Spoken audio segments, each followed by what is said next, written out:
Welcome back to Sunrise Daily. We're still talking about this situation in Benue State, in particular in Nigeria generally, and we're joined by Bish Johnson, a retired U.S. Navy and Army captain, national security analyst. Thank you for joining us. Thank you very much. Oh, Mr. Johnson, you've heard the news, and indeed you've been watching issues pan out over time. What's your take? This particular issue is an issue that I've been following for at least 3 years now, and I think I've spoken on this particular issue probably more than 10 times in between your network and AIT.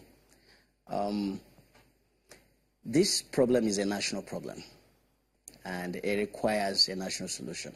Why do you call it a national problem?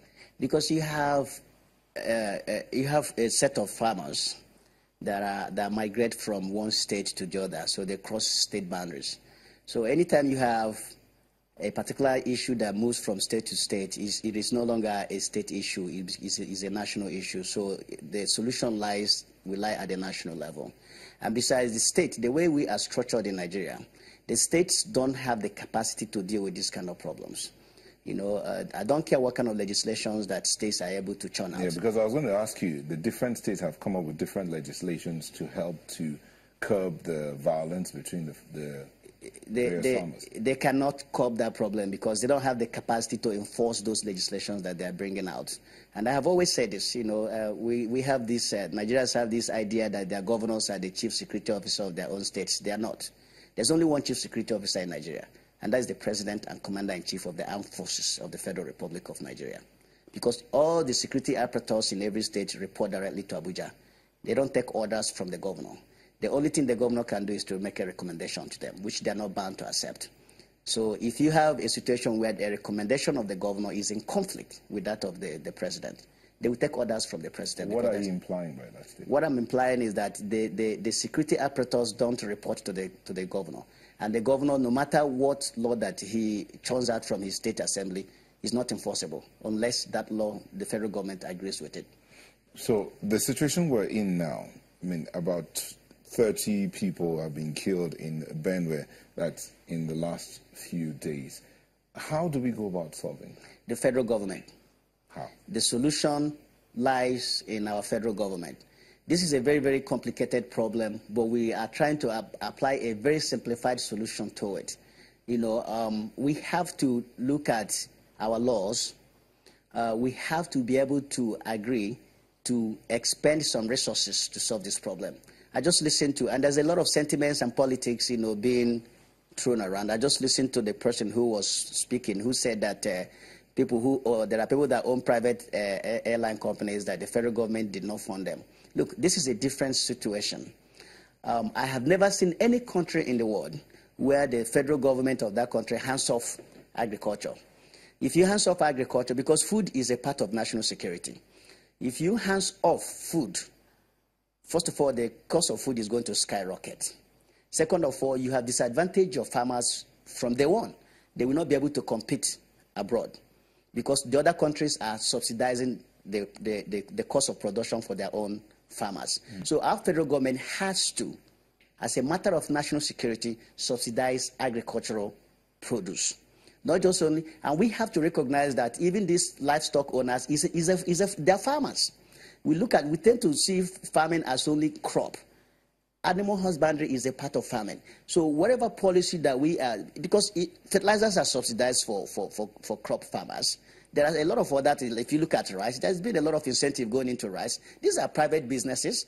These are not owned by every Nigerian. But they're being subsidized by the federal government because it's food security, and food security is a part of national security. And another thing is this. There is no policy of government that benefits everybody at the same time. You benefit here, you lose there. And I give you an example. I don't know if you attended Federal University in Nigeria. There are some of us who didn't, some of us who studied abroad, and there are some who went to state universities. Do you know that school fees at federal universities are subsidized by the federal government of Nigeria? And do you equally know that not every Nigerian goes to federal university?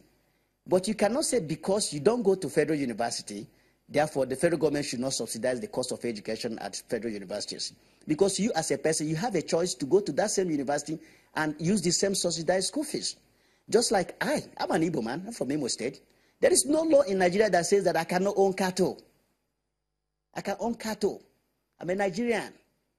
So if the federal government subsidizes, anybody can go into cattle farming. No law says that it must be Fulani people that must own cattle in Nigeria. No, there's no law on the land on our book that says that. Okay. So we have to remove politics. We have to remove sentiments if we want to solve the problem. And the problem lies in having ranches or reserves, grazing reserves. But the federal government has to make the investment. The land belongs to working with the states because the land belongs to the state. So the state donates, the federal government makes the necessary investment. So that way we can keep the cost of food down.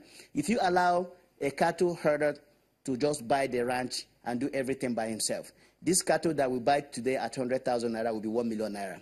And when it goes to 1 million naira, it will be out of the reach of the ordinary person. And so all of us get disadvantaged because that beef meat, the milk, and all that stuff are part and parcel of our nutrients that we eat. Okay, so now from the angle you're coming at, this means the National Assembly needs to step up its game as regards legislations in the area of agriculture. Of course. Of course. The federal government cannot hands off agriculture. It cannot. It cannot. Okay. So the National Assembly, the executive at the national level have to come in because this problem is far beyond the state on their own. Okay, my colleague Gimba has a question. Gimba. Okay. Mr. Bish, I'm really concerned because if by this time the anti-open grazing law in Benue State is having this kind of developments, even after it has been instituted, would you say that that bill from the onset was a failure? I have always said that the solution to this problem does not lie in the state. The solution lies with the federal government working with the states. I knew that that legislation was dead on arrival because I equally know that the state governors don't have an enforcement mechanism. They cannot order the Nigerian police to do anything. They can only recommend to the Nigerian police. And Nigerian police can only work with them if he's in compliance or is in agreement with what their boss in Abuja is telling them. Anytime the commissioner, anytime the governor, what the governor is saying is not in alliance with what the IG or the president wants, they won't do it. They will not do it. Who pays the salary? Who pays their pension? So who do they report to? They have to listen to the person that pays their salary and the person that will pay their pension. It's not rocket science for us to understand that.